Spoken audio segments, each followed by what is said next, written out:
ತಿರಸ್ಕಾರ ಅಂಧ ತಿರಸ್ಕಾರ ಎರಡು ತಪ್ಪಂತೆ. ಅದಕ್ಕೆ ನಾನು ಇವತ್ತು ಮೌರ್ಯ ಸರ್ ಬಗ್ಗೆ ಒಂದು ಚಂದ ಪುರಸ್ಕಾರದ ಮಾತನಾಡಬೇಕಂತ ನಾನು ಈ ಕಾರ್ಯಕ್ರಮದಲ್ಲಿ ಇಷ್ಟಪಡ್ತೇನೆ. ಮೌರ್ಯ ಸರ್ ಅಂತ ದೊಡ್ಡ ವ್ಯಕ್ತಿತ್ವದ ವ್ಯಕ್ತಿ ಬಗ್ಗೆ 4 ಮಾತಿನಲ್ಲಿ ಹೇಳ್ಬೇಕನ್ನೋದು ಯಾವ ತರ ಅಂತಂದ್ರೆ, ಕರಿಯ ಕನ್ನಡಿಯಲ್ಲಿ ತೋರಿಸಿದ ಹಾಗೆ ಅಂತ. ಅಂದ್ರೆ it's very difficult to show mammoth in the mirror ಅಂತೆ. ಅಂದ್ರೆ ಅಷ್ಟು ದೊಡ್ಡ ವ್ಯಕ್ತಿತ್ವದ ವ್ಯಕ್ತಿ ಬಗ್ಗೆ ಬರೀ 4 ಮಾತಿನಲ್ಲಿ ಹೇಳೋದಂದ್ರೆ ತುಂಬಾ ಕಷ್ಟ. ಬಟ್ ಆದ್ರೂ ನಾನು ಪ್ರಯತ್ನ ಮಾಡ್ತೇನೆ. ಇವತ್ತು ಮೌರ್ಯ ಸರ್ ವ್ಯಕ್ತಿತ್ವದ ಬಗ್ಗೆ ಒಂದು 4 ಮಾತಾಡಿ ನಾನು ಜಸ್ಟ್ ಅದ್ರ ಬಗ್ಗೆ ಹೇಳಕ್ಕೆ ನಾನು ಪ್ರಯತ್ನ ಮಾಡ್ತೇನೆ. ನಮ್ಗೆ ಜೀವನದಲ್ಲಿ ಒಬ್ಬ ಗುರು ಅವಶ್ಯಕತೆ ಇರ್ತದಂತೆ. ಒಬ್ಬ ಗುರುವಿನ ಅವಶ್ಯಕತೆ ಮತ್ತು ಗುರುವಿನ ಮೂಲ ಅಥವಾ ಗುರುವಿನ ನಮ್ಗೆ ಗೈಡೆನ್ಸ್ ತುಂಬಾ ಇಂಪಾರ್ಟೆಂಟ್ ಇರುತ್ತಂತೆ. ಅಂತ ಗುರುವಿನ ಸ್ಥಾನದಲ್ಲಿ ನಮ್ಗೆಲ್ಲ ಮೌರ್ಯ ಡಿಸೋಜ ಸರ್ ಇದ್ರು ಅಂತ ಹೇಳಕ್ಕೆ ನಾನು ಇಷ್ಟಪಡ್ತೇನೆ. ಕವಿಯೊಳಗೆ ಗುಕಾರೋ ಅಂಧಕಾರಸ್ಯ ಋಕಾರೋ ತನ್ನಿವರ್ಣ ಅಂತ. ಅಂದ್ರೆ ಗುರುವಿನ ಕೆಲಸ ಏನಪ್ಪಾ ಅಂತಂದ್ರೆ ಶಿಷ್ಯರನ್ನ ಅಂಧಕಾರದಿಂದ ಬೆಳಕಿನೆಡೆಗೆ ತರತಕ್ಕಂತ ಕೆಲಸನ ಗುರು ಮಾಡಬೇಕಾಗುತ್ತೆ. ಅಂತ ಕೆಲಸವನ್ನ ನಮ್ಗೆಲ್ಲರಿಗೂ ಮಾರ್ಗದರ್ಶನ ನೀಡಿ ಮೌರ್ಯ ಡಿಸೋಜ ಸರ್ ಮಾಡಿದ್ದಾರೆ ಅಂತ ಹೇಳಕ್ಕೆ ನಾನು ಇವತ್ತಲ್ಲಿ ಹೇಳಕ್ಕೆ ಇಷ್ಟಪಡ್ತೇನೆ. ಮೌರ್ಯ ಸರ್ ಹೇಳಲೇಬೇಕಂತೇನಿಲ್ಲ. ಮೌರ್ಯ ಸರ್ ಅವ್ರು ಬದುಕಿರೋ ರೀತಿ ನೋಡಿನೇ ತುಂಬಾ ಕಲಿಬಹುದು ನಾವು. ಯಾಕೆ ಹೇಳ್ತೀನಪ್ಪ ಅಂದ್ರೆ, ಮೌರ್ಯ ಸರ್ ಅವರು ಮಿತಭಾಷಿ ಮತ್ತೆ ಶಿಸ್ತಿನ ಸಿಪಾಯಿ ಅಂಡ್ ವೆರಿ ವೆರಿ ಪಂಕ್ಚುವಲ್. ಉದಾಹರಣೆ ಯಾಕೆ ಹೇಳ್ತೀನಿ ಅಂದ್ರೆ, ಇವತ್ತೇ ಎಲ್ಲರಿಗಿಂತ ಫಸ್ಟ್ ಬಂದಿರೋ ಗಂಡದಲ್ಲಿ ಮೌರ್ಯ ಸರೇ ಫಸ್ಟ್ ಬಂದಿದ್ದಾರೆ. ಅವ್ರ ಪಂಕ್ಚುಯಾಲಿಟಿ ಬಗ್ಗೆ ಯಾರು ಮಾತಾಡ್ಲಿಕ್ಕಿಲ್ಲ. ಯಾಕಂದ್ರೆ ನಾವು ಜಸ್ಟ್ ಈಗ 6 years ಇಂದ ನಾವು ಅವ್ರ ಹತ್ರ ವರ್ಕ್ ಮಾಡ್ತಾ ಇದ್ದೀವಿ. ಅವ್ರನ್ನ ನಾವು AGM ಆಗಿ ನೋಡಿದೀವಿ, GM ಆಗಿ ನೋಡಿದೀವಿ, CA ಆಗಿ ನೋಡಿದೀವಿ, ಈಗ CFO ಆಗಿ ನೋಡ್ತಾ ಇದ್ದೀವಿ. 10 ಗಂಟೆಗೆ ಆಫೀಸ್ 9:45 1 ನಿಮಿಷ ಆಚೆ ಬಂದಿರೋದೇ ಇಲ್ಲ. ಅಷ್ಟು ಪಂಕ್ಚುವಲ್ ನಮ್ಮ ಅವರು ಇದು. ಮತ್ತೆ ಯಾವಾಗ್ಲೂ ಲವಲವಿಕೆಯಿಂದ ಇರ್ತಾರೆ, ಆಕ್ಟಿವ್ ಆಗಿರ್ತಾರೆ, ಸದಾ ಕಲಿಕೆ ಅವ್ರಿಗೆ ಯಾವಾಗ್ಲೂ ಕಲಿಕೆಯ ತುಡಿತ ಅವರಿಗೆ ಯಾವಾಗ್ಲೂ ಇರುತ್ತೆ. ಅದಕ್ಕೆ ಅವ್ರು ಅಷ್ಟು ಫಿಟ್ ಅಂಡ್ ಫೈನ್ ಆಗಿರೋದು. ಅದಕ್ಕೆ ಧನ್ವಂತರಿ ಹೇಳ್ತಾರಲ್ಲ, ಅಜ್ಞಾನ ದುಃಖ ಭಯ ರೋಗ ಮಹಾವಿಷಾಮೆ ಅಂತೆ. ಅಂದ್ರೆ ಅಜ್ಞಾನದಿಂದ ದುಃಖ, ದುಃಖದಿಂದ ರೋಗ, ರೋಗದಿಂದ ಭಯ ಬಂದಾಗ ದೇಹವೆಲ್ಲ ವಿಷವಾಗುತ್ತಂತೆ. ಅದಕ್ಕೆ ಅವರು ಸರ್ ಯಾವಾಗ್ಲೂ ಕಲಿತಾ ಇರೋದ್ರಿಂದ ಏನು, ಮತ್ತು ಯಾವಾಗ್ಲೂ ಯಾವ್ದಾದ್ರು ಪ್ರಾಬ್ಲಮ್ ತಗೊಂಡೋದ್ರೆ ಸೊಲ್ಯೂಷನ್ ಕೊಡ್ತಾ ಇರೋದ್ರಿಂದ ಅವರಷ್ಟು ಫಿಟ್ ಅಂಡ್ ಫೈನ್ ಆಗಿದ್ದಾರೆ. ಹೇಳ್ಬೇಕಂದ್ರೆ ನಮ್ಗಿನ ಹೆಂಗಾಗಿ ಕಾಣಿಸ್ತಾರೆ. ರಿಟೈರ್ಡ್ ಆಗ್ತಾರೆ ಯಾರು ಕಾಣಲ್ಲ.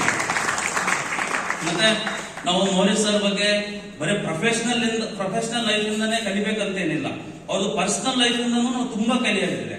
ನಾನು ಯಾಕೆ ಹೇಳ್ತೀನಪ್ಪ ಅಂತಂದ್ರೆ, ಅವ್ರದ್ದು ಪರ್ಸನಲ್ ಲೈಫ್ ಬಗ್ಗೆ ನಾನು ಸ್ವಲ್ಪ ಹೇಳ್ಬೇಕನ್ನಿಸ್ತಾರೆ. ನನ್ಗೆ ಯಾಕೋ ಹೇಳ್ಬೇಕನ್ನಿಸ್ತಿತ್ತು. ಎಲ್ಲರೂ ಪ್ರೊಫೆಷನಲ್ ಲೈಫ್ ಬಗ್ಗೆನೇ ಹೇಳ್ತಿದ್ರು. ಅವ್ರು ಅಂದ್ರೆ ಪರ್ಸನಲ್ ಲೈಫ್ ಕೂಡ ಅಷ್ಟೇ ನಮಗೆ ಆದರ್ಶಪ್ರಾಯವಾಗಿದೆ ಅಂತ ನಾನು ಹೇಳ್ತೀನಿ. ಯಾಕೆ ಹೇಳ್ತೀನಪ್ಪ ಅಂದ್ರೆ, ಕವಿಯೊಳಗೆ ದೇವ ಬೊಂಬೆ, ಪೂಜಾ ಆಟ, ಭಕ್ತಿ ಸೋಚಕ ಅಂತೆ. ಅಂದ್ರೆ ಭಕ್ತಿ ಮನುಷ್ಯರನ್ನ ಏನ್ ಬೇಕಾದ್ರೂ ಮಾಡಿಸುತ್ತಂತೆ. ಜಗತ್ತಿನಲ್ಲಿ ಯಾವ್ದು ಮಾಡಿಸಲಾದ ಪ್ರೀತಿ ಉಳಿದಿದ್ದೆಲ್ಲ ಸೆಕೆಂಡ್. ಯಾವ್ದಾದ್ರು ಒಂದು ಗಟ್ಟಿ ಕೆಲಸ ಆಯ್ತು, ಏನಾದ್ರು ಮಾಡಿಸ್ಬೇಕಂದ್ರೆ ಭಕ್ತಿನೇ ಇಂಪಾರ್ಟೆಂಟ್ ಅಂತೆ. ನಾನು ಯಾಕೆ ಈ ಮಾತು ಹೇಳ್ತೀನಪ್ಪ ಅಂದ್ರೆ, ಅವರಿಗೆ ಅವ್ರ ತಾಯಿ ಬಗ್ಗೆ ಇರ್ತಕ್ಕಂಥ ಭಕ್ತಿ ಬಗ್ಗೆ ನಾನು ಹೇಳ್ಬೇಕಂತ ನನ್ಗೆ ಆಸೆ ಆಗ್ತದೆ. ಯಾಕಂದ್ರೆ ನಾನು ಕಳೆದ 6 ವರ್ಷದಿಂದ ಅವ್ರು ನೋಡ್ತಾ ಇದ್ದೀನಿ. ಲಾಸ್ಟ್ ಇಯರ್ ಅವ್ರ ತಾಯಿ ಇದಾದ್ರು, ತೀರ್ಕೊಂಡ್ರು. ಲಾಸ್ಟ್ 5 years ಆಲ್ಮೋಸ್ಟ್ ನಾನು ಅವ್ರ 5 years ಅದ್ರ ಮುಂಚೆನೂ ಹೇಳ್ತಾ ಇದ್ರು, ಇನ್ನೆವಿಟೇಬಲ್ ಅಂದ್ರೆ ಯಾವ್ದಾದ್ರು ಆಫಿಷಿಯಲ್ ಫಂಕ್ಷನ್ ಇದ್ರೆ ಮಾತ್ರ ಮಂಗಳೂರು ಬಿಟ್ಟು ಹೋಗಿದ್ದಾರೆ, ಬಿಟ್ರೆ not even A single day ಅವರು ಹೋಗೇ ಇಲ್ಲ. ಕೆಲವೊಂದು ಉದಾಹರಣೆ ನನಗೆ ಆಕ್ಚುಲಿ ಅವ್ರು ಹೇಳಿಲ್ಲ, ಯಾವ್ದು ನನಗೆ ಬೇರೆ ಬೇರೆ ಹೇಳಿದ್ರೆ ತಿಳ್ಕೊಂಡಿದ್ದು. ಅವ್ರ ಫ್ಯಾಮಿಲಿ ಎಲ್ಲರೂ ಫಾರಿನ್ ಟ್ರಿಪ್ ಹೋದ್ರೆ ಅವ್ರೊಬ್ಬರೇ ಹೋಗಿದ್ದಿಲ್ಲ, ಯಾಕಂದ್ರೆ ಅವ್ರ ತಾಯಿ ನೋಡ್ಕೊಳಕ್ಕೆ. ಆಮೇಲೆ ಡೈಲಿ ಮಧ್ಯಾಹ್ನ ಅವರೇ ಹೋಗಿ ಊಟನೂ ಮಾಡಿಸ್ತಿದ್ರಂತೆ. ಅದ್ರ ಬಗ್ಗೆನೂ ನನಗೆ ತುಂಬಾ ಇದೆ, ತುಂಬಾ ಹೆಮ್ಮೆ ಇದೆ ಅವ್ರ ಬಗ್ಗೆ. ಒಬ್ಬ ಮಗ ಒಬ್ಬ ತಾಯಿನ ಯಾವ ತರ ನೋಡ್ಕೋಬೇಕಂತನೂ ಅವರಿಂದ ನೋಡಿ ಕಲ್ತಿದ್ದೇವೆ, ಮತ್ತು ಅದು ನಮ್ಗೆ ಎಲ್ಲರಿಗೂ ಆದರ್ಶವಾಗಿದೆ ಸರ್. ಅದ್ರ ಬಗ್ಗೆ ನಮ್ಗೆ ತುಂಬಾ ಖುಷಿ ಇದೆ. ಮೌರ್ಯ ಸರ್ ಅಂತ ವ್ಯಕ್ತಿತ್ವದ ವ್ಯಕ್ತಿ ಈ ಸಮಾಜಕ್ಕೆ, ಈ ಕಂಪನಿಗೆ ತುಂಬಾ ಮುಖ್ಯ. ಎಷ್ಟು ಮುಖ್ಯಪ್ಪ ಅಂತಂದ್ರೆ, ನಿಸಾರ್ ಅಹಮದ್ ಅವರು ಒಂದ್ ಕಡೆ ಹೇಳ್ತಾರೆ, ಕವಿ ಇಲ್ಲದಿದ್ದರೆ ಲೋಕ ಹುದುಗಿ ಹೋಗುವುದಿಲ್ಲ, ಬರಡಾಗುವುದಿಲ್ಲ. ಅಂದ್ರೆ ಕವಿ ಇಲ್ಲದೆ ಇದ್ರು, ಕವನ ಬರದೇ ಇದ್ರು, ಯಾರು ಅದನ್ನ ಆಡದೇ ಇದ್ರು, ಯಾರಿದ್ರು ಇರದೇ ಇದ್ರು ಬದುಕು ಸಾಗುತ್ತೆ, ಇಲ್ಲ ಅಂತಲ್ಲ. ಯಾರಿದ್ರು ಇಲ್ಲದೆ ಇದ್ರು ಕಂಪ್ನಿ ನಡೆಯುತ್ತೆ, ಇಲ್ಲ ಅಂತಲ್ಲ. ಲಾಸ್ಟ್ ಅಲ್ಲಿ ಒಂದು ಲೈನ್ ಬರೀತಾರಂತೆ ಕವಿ ನಿಸಾರ್ ಅಹಮದ್. ಏನ್ ಬರೀತಾರಂದ್ರೆ, ಬದುಕು ಸಾಗತ್ತೆ. ಹೆಂಗ್ ಸಾಗತ್ತಪ್ಪ ಅಂದ್ರೆ ಕೊಂಚ ಬರಡಾಗಿ ಕೊಂಚ ಬಡವಾಗಿ ಸಾಗತ್ತಂತೆ. ಅಂದ್ರೆ ಅಷ್ಟು ಇಂಪಾರ್ಟೆಂಟ್ ವ್ಯಕ್ತಿತ್ವ ಇರೋದು. ನಾವು ಸುಮ್ಮನೆ ಅಂದ್ರೆ ಇವತ್ತಿನ ರಿಟೈರ್ಮೆಂಟ್ ಫಂಕ್ಷನ್ ಅಪ್ಪ ಏನೋ ಹೇಳ್ಬೇಕಂತ ಹೇಳ್ತಾ ಇಲ್ಲ. ಯಾಕಂದ್ರೆ ಅಷ್ಟು ನಮ್ಗೆ ಅವರಿಂದ ಕಲಿತಿದ್ದಾಗಿರ್ಬೋದು, ಅವರಿಂದ ಗೈಡೆನ್ಸ್ ಪಡ್ಕೊಂಡಿದ್ದಾಗಿರ್ಬೋದು, ಅಷ್ಟು ಇದಿದೆ.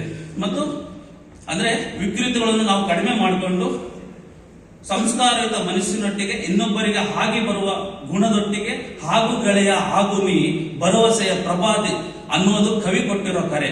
ಆ ಹಾಗೆ ಬರೋ ಗುಣವನ್ನು ಅವರು ನೋಡಿ ಕಲ್ತಿದ್ದೇವೆ. ಮತ್ತೆ ಮೌರಿಸ್ ಸರ್ ಅವರು ಬರೇ ಏನಪ್ಪಾ ತಾಳ್ಮೆ ಅಂದ್ರೆ ಶಾಂತ ಬರೀ ಅದೇ ತರ ಅಂತಲ್ಲ, ಅವರು ತುಂಬಾ ನಿಷ್ಠುರವಾದಿ ಗುಣ ಮತ್ತು ತುಂಬಾ ಧೈರ್ಯಶಾಲಿ ಮತ್ತು ತುಂಬಾ ಸೃಜನಶೀಲ ವ್ಯಕ್ತಿತ್ವ ಅವರು. ಯಾಕೆ ಹೇಳ್ತೀನಪ್ಪ ಅಂದ್ರೆ ಟೀಕೆಗಳು ಅಳಿಯುತ್ತವೆ, ಕೆಲಸಗಳು ಉಳಿಯುತ್ತವೆ ಅನ್ನೋದು ಒಂದು ಕುವೆಂಪು ಅವರ ಒಂದು ಮಾತಿದೆ. ಆ ಮಾತು ಸೃಜನಶೀಲರಿಗೆ ಸರ್ವಕಾಲಿಕವಾಗೂ ಅನ್ವಯಿಸುತ್ತೆ. ಎಲ್ಲ ಟೀಕೆಗಳನ್ನು ಮೆಟ್ಟಿ ನಿಂತ ಗಟ್ಟಿ ವ್ಯಕ್ತಿತ್ವ ಅವರು ಮೌರಿಸ್ ಅವ್ರದ್ದು. ಯಾಕೆ ಹೇಳ್ತೀನಪ್ಪ ಅಂದ್ರೆ ನಿಮ್ಮ ಮೆಸ್ಕಾಂ ಅಲ್ಲಿ 5200 ಜನ ಟೋಟಲ್ ಎಂಪ್ಲಾಯೀಸ್ ಇದೆ. 5300 ಜನ ಇರ್ಬೋದು ರೌಂಡ್ ಫಿಗರ್ ಅಲ್ಲಿ. ಆ ಇದರಲ್ಲಿ ಸರ್ ಎಜಿಎಂ ಆಗಿದ್ದಾಗ, ಜಿಎಂ ಆಗಿದ್ದಾಗ ಅವರ ನೇತೃತ್ವದಲ್ಲಿ 3510 ಜನ ಮೆಸ್ಕಾಂ ಅಲ್ಲಿ ರಿಕ್ರೂಟ್ ಆಗಿ ಕೆಲಸ ತಗೊಂಡಿದ್ದಾರೆ. ಅಂದ್ರೆ almost 70% of the work force ಏನಿದೆ ಅದು ಮೌರಿಸ್ ಸರ್ ರಿಕ್ರೂಟ್ಮೆಂಟ್ ಮಾಡಿರೋದೆ. ಯಾಕೆ ಹೇಳ್ತೀನಿ ಅಂದ್ರೆ group A, group B, group C, group D ಎಲ್ಲಾ ಕ್ಯಾಡರ್ಗೂ ರಿಕ್ರೂಟ್ಮೆಂಟ್ ಮಾಡಿದ್ದಾರೆ. ನನಗೆ ಅವ್ರ ಕೆಳಗೆ ಕೆಲಸ ಮಾಡ್ತಕ್ಕಂಥ ಸೌಭಾಗ್ಯನೂ ಸಿಕ್ಕಿದೆ. ಮತ್ತೆ ನಾವು ರಿಕ್ರೂಟ್ಮೆಂಟ್ ಪ್ರೊಸೆಸ್ ಆಯ್ತು, ಏನಾದ್ರೂ ಕಲ್ತಿದ್ದೀವಿ ಅಂದ್ರೆ ಮೌರಿಸ್ ಸರ್ ಇಂದ ತುಂಬಾ ಕಲ್ತಿದ್ದೇವೆ. ಮತ್ತೆ ಇಷ್ಟೊಂದು ನೇಮಕಾತಿ ಮಾಡಿರುವ ಹೆಗ್ಗಳಿಕೆ ಮತ್ತು ಪುಣ್ಯ ಎರಡು ಮೌರಿಸ್ ಸರ್ಗೆ ಸಿಗುತ್ತೆ ಅಂತ ನಾನು ಹೇಳ್ತೀನಿ. ಪುಣ್ಯ ಅಂತ ಯಾಕೆ ಹೇಳ್ತೀನಿ ಅಂದ್ರೆ ನೇಮಕಾತಿ ಅನ್ನೋದೊಂದು ಕಾರ್ಯ ಏನಿದೆ ಅದು ಒಂದು ಕುಟುಂಬದ ಆಸರೆಯ ದೀಪ ಹಚ್ಚಿದಂಗೆ. ಸುಮ್ಮನೆ ಏನೋ ಒಂದು ನಾವು ಕೆಲಸ ಮಾಡ್ತೀವಿ, ಏನೋ ಒಂದು ಸಬ್ಮಿಟ್ ಮಾಡ್ತೀವಿ, ಸ್ಟೇಟ್ಮೆಂಟ್ ಮಾಡ್ತೀವಿ ಅಂತಲ್ಲ. ಒಬ್ರಿಗೆ ಯಾರಿಗಾದ್ರು ಕೆಲಸ ಕೊಡ್ತೀವಿ ಅಂತಂದ್ರೆ ಆ ಕುಟುಂಬದ ಆಸರೆಯ ಜ್ಯೋತಿನ ನಾವು ಬೆಳೆದಾಗೆ. ಸರ್ ನಿಮ್ಗೆ 3510 ಕುಟುಂಬಗಳಿಗೆ ಆಸರೆ ಜ್ಯೋತಿ ಬೆಳಗಿದ ಪುಣ್ಯ ಇದೆ ಸರ್. ನಾವು ಆಮೇಲೆ ನಿಮ್ಮ ಇದರಲ್ಲಿ ನಾವು ಸೆಲೆಕ್ಟ್ ಆಗಿರೋದು, ರಿಕ್ರೂಟ್ಮೆಂಟ್ ಆಗಿರೋದು, ನಾವೆಲ್ಲ ನಿಮಗೆ ಚಿರಋಣಿ ಆಗಿರ್ತೀವಿ ಸರ್ ಇದ್ರ ಪೂರ್ತಿ.